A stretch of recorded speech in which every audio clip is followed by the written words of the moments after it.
It just turns out Belal's better, and I did not know that. With 24 wins, with 18 decisions, Belal Muhammad doesn't just beat people, he beats them until the final bell. The dude is arguably the most underrated and the most underappreciated fighter in the UFC history. But will his career take a twist of fate now that he's the UFC welterweight champion of the world? Not very long ago, Leon Edwards claimed that Belal Muhammad wasn't Khabib Nurmagomedov or George St. Pierre. You know, Khabib or like the GSP. It's Belal, you know what I mean? It's just like... And Leon was right. Belal isn't GSP or Khabib. He's a completely different beast in his own right who smothered Edwards for 3.5 rounds to win the welterweight title at UFC 304. Even Daniel Cormier was in disbelief. Ladies and gentlemen, give it up for the welterweight champion, Belal Muhammad. I guess it's time that Cormier and the rest of us remember the name, because Belal looks vicious. In fact, he's been vicious for a while, and only a handful of people recognized it. One of them was Matt Brown, who said in 2022 that Belal was the biggest threat to the welterweight crown. If you want to talk about the biggest threat to the welterweight crown, I'm going with Belal Muhammad. I think Belal Muhammad is probably the biggest threat to all of these guys. I think Usman beats Leon, and the champ at the end of the year is either Belal or Usman. What did Brown see in him, and why did the rest of us fail to see it? Whether it was bias or a fighting style that didn't resonate with MMA fans, Muhammad was disliked by many in the MMA community, and he still is. So much so that many ignored his hot winning streak after his no contest against Edwards in 2021. Right after the no contest, Muhammad scored back-to-back wins against Damian Maia and Stephen Thompson. Finally, man, for Belal, it's a long time coming, man. He needs to be fighting for that title, but Belal avenged his 2016 KO loss to Vicente Luque by beating him in wrestling, grappling, as well as striking. It was a thoroughly dominant performance by the Palestinian-American, and one that had Teddy Atlas noticing a key quality in Muhammad that night: his ability to stick to the game plan. I give a lot of credit to Muhammad for having just a superior fight plan, an excellent fight plan, strategy, and he executed it almost flawlessly. He only lost one round, and then he got back to work with that fight plan. Sean O'Malley also saw a few improvements in Muhammad's game that others failed to notice. Belal's striking surprisingly, like, he outstruck Vincent, right? Or pretty much. Like, I feel like when I was watching, I was like, damn, Belal's definitely landing. Belal fights like Frankie Edgar without in a bit. Like, backs up, switches stances, has really fucking good timing on his double leg. Despite another win going unnoticed, Belal continued to march forward and joined hands with Khabib Nurmagomedov for his next fight, which took place against Sean Brady at UFC 280, where he scored his first TKO win in 6 years. Still, many doubted him, except for the man he beat, who thought Belal deserved a title shot immediately after UFC 280. I think Belal has done enough to this point anyway to go for it, you know, and especially now, him and Leon have a built-in story because they had that fight. Not that much happened, so you can't even really pick that apart. So I think he deserves it. But yeah, I hope he continues to win because obviously I want to fight him again. But I have nothing but respect for him. I have nothing but respect for all these guys.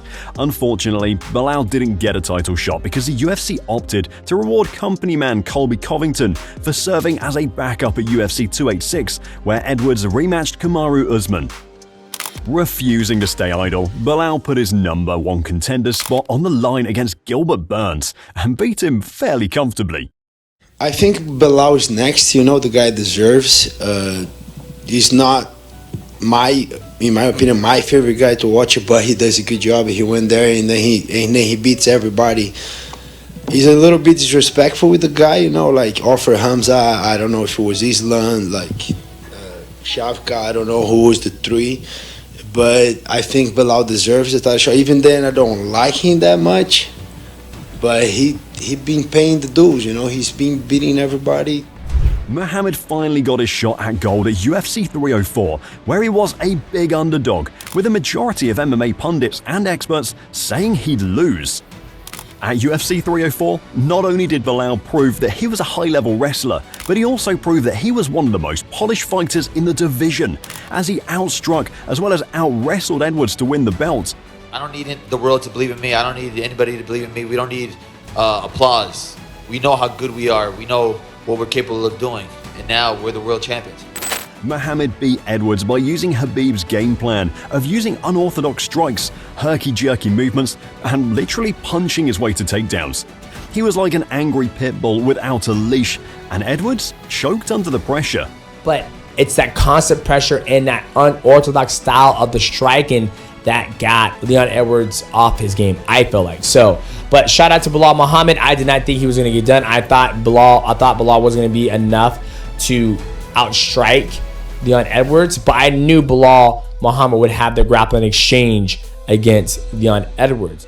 Demetrius Johnson wasn't the only guy blown out of the water by Belal's stellar performance. Michael Bisping was equally as surprised, but he gave the newly crowned champ credit for proving his critics wrong.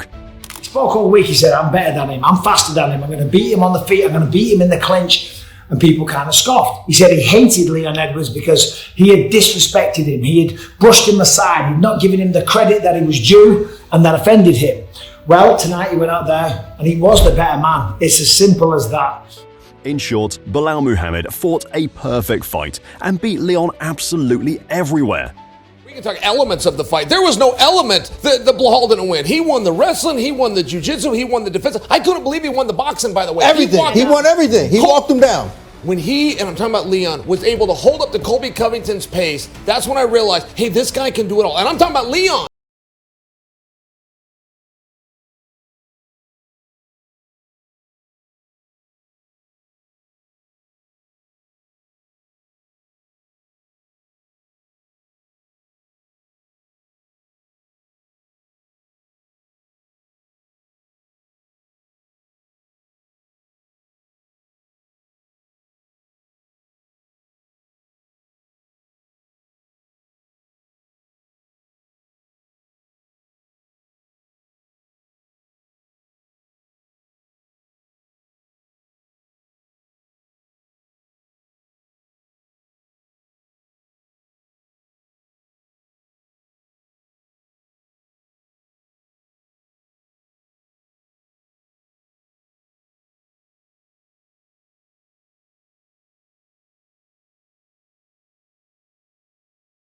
Shavkat Rakhmonov waiting in line.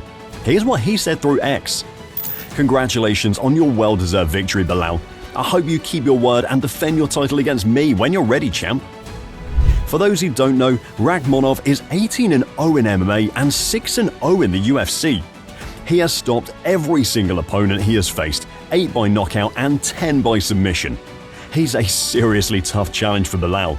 The newly crowned champ, however, looks all together.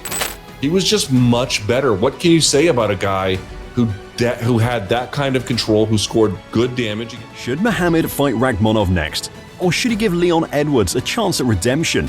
Doesn't matter because they can all get it. I think we go into every fight differently, right? And we have a strategy for every fighter. And I think we're the best team at breaking down guys. My last 2 fights, Gilbert Burns and Sean Brady, I didn't shoot 1 takedown. This fight, I outstruck Leon and I took him down whenever I wanted to. We're going to have the same thing for Shavkat. We're going to have the same thing for Usman. We're going to have the same thing for all these guys. How long will Muhammad's reign last? Let us know your thoughts in the comments section below. If you like the video, please subscribe to our channel and turn on those notifications. Thanks for watching, and we'll see you next time.